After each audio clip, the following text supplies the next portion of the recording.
Hey everyone, and welcome to the final recap of Season 2 of Star Trek Discovery. If you're new to the channel and want to check out the other recaps, I've been going over every episode this season in depth. This season has been so good and such a welcome surprise since I was not particularly impressed with the first season. They've really turned it around this year, though, and brought what I think is one of the best seasons of a Star Trek show ever. Everything this season has been on fire, from the acting to the storylines, and especially the CGI effects. Let's go ahead and get right into the episode.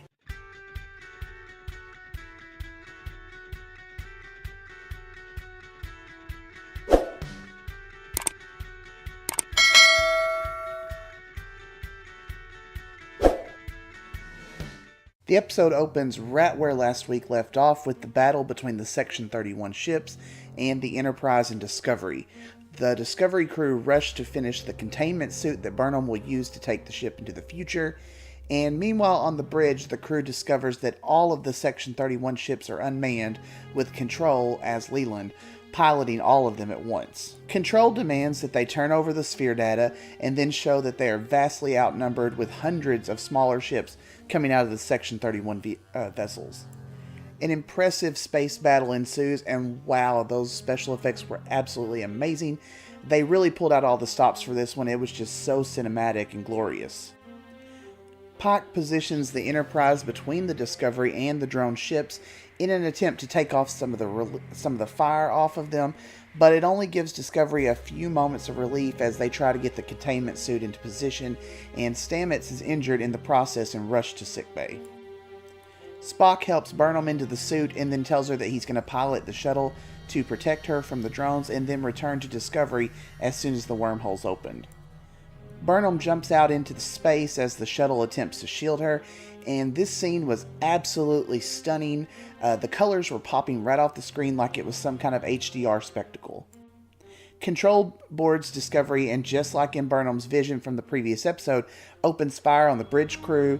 Control locks out the room in which the sphere data is contained, and Giorgio and Nan attempt to follow.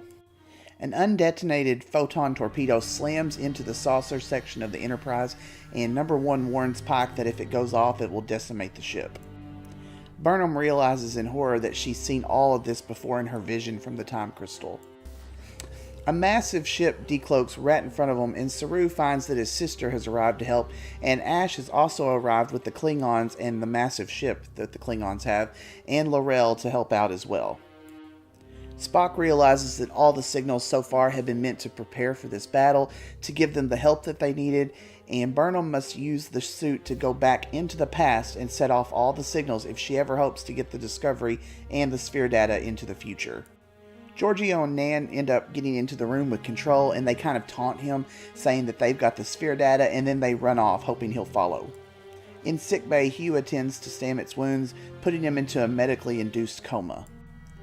Burnham uses the suit to jump into the past, and the wormhole opens, and she begins to set off the signals. And I cannot stress enough how utterly amazing these special effects look. Star Trek has never looked this good on television, and I'd argue that this even rivals some of the more recent movies. Back on Discovery, Giorgio and Nan fight with Control as the gravity sensors fail, and they're fighting as they're thrown from kind of the floor to the ceiling, and this was such a cool fight scene. Back on Enterprise, Number 1 and the Admiral try to disarm the photon torpedo, and I'm really finding Rebecca Romijn to be kind of useless in this. I mean, I've liked her in the X-Men films, but I'm really not impressed with her acting here. She's about as exciting as watching paint dry as she kind of drones on in a monotone voice, but she ends up leaving the Admiral, and I can't help but think that there's probably going to be a sacrifice soon. Burnham returns to the present, her suit's at full capacity and ready to jump into the future. They're going to end up going into the Beta Quadrant almost 9,000 years later. Giorgio and Control continue to fight. This time they're in Stamets' lab, and she fools him and locks him inside the spore cage. Pike joins Admiral Cornwall, and she tells him that she can take care of the torpedo, but it'll mean her death. Pike offers to do this, but she tells him that his future is already locked into place, and he suggests that while he's seen his future, this isn't how it ends, but she tells him it's too huge of a risk, and she orders him to leave. The torpedo goes off, but the Enterprise is safe since the Admiral shielded off the room in which it went off, and Pike just watches as she dies. Spock's shuttle's been damaged and he cannot go into the future of Burnham. She doesn't want to leave him, but she knows she has to do this, and they share their goodbyes. She encourages him to open up to people and to let them in. She tells him he'll know that she's okay when she sends the final signal from the other side. Pike transports Spock back to the Enterprise as Burnham prepares for the jump, and the Discovery is ready to follow her. She opens the wormhole as Discovery soars behind her, and again, I'm just speechless over how incredible this looked. This was just visual eye candy at its finest. Giorgio watches as Control is destroyed, and the Section 31 drones are dead in the water, and Enterprise opens fire on them. Everyone watches as Discovery is pulled into the wormhole as Burnham guides them into the future. On Earth, the Enterprise crew and Ash give their accounts of what happened, telling Starfleet officials that the Discovery was destroyed, leaving no survivors. This would definitely explain why Spock never mentions his sister in future installments of the franchise. Spock even goes so far as to suggest that anyone with knowledge of the Discovery, the Spore Drive, or the Time Suit must never speak of again under penalty of law. Again, this is just the show explaining how we never hear about Discovery or its crew, and I guess this could be seen as lazy writing, but honestly, I kind of thought it was smart. On a newly restored Enterprise, Spock is now clean-shaven and in his classic outfit. Number 1 has discovered the final signal from Burnham in the Beta Quadrant, and although nobody says anything, they all know what it means. The Enterprise leaves its space dock as the episode comes to an end, and that is the last we see of them.